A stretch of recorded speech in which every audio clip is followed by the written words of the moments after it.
Let's cook পেঁপে দিয়ে দেশি মুরগি, তাও আন্ডার 74 সেকেন্ড। ব্লেন্ডার জারে দিয়ে দিব আদা, রসুন, শুকনো মরিচ, জিরা, পেঁয়াজ। কিছুক্ষণ ব্লেন্ড করে নিয়ে পানি দিয়ে আবারও ভালো করে ব্লেন্ড করে নিব।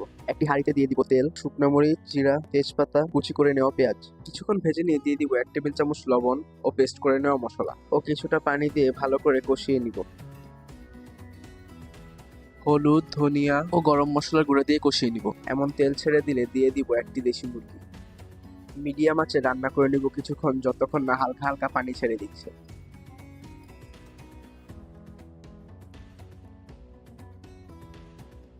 কিছুক্ষণ পর দিয়ে দিব মিডিয়াম সাইজের একটি কেটে রাখা পেঁপে। পেঁপে দিয়ে ভালো করে নেড়ে চেড়ে নিয়ে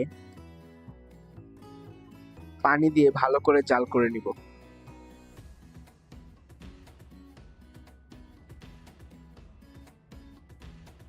ভালো করে জাল করা হয়ে গেলে মাংস ও পেঁপেটা সিদ্ধ হয়ে এলেই আমাদের পেঁপে দিয়ে মজাদার দেশি মুরগি রেডি।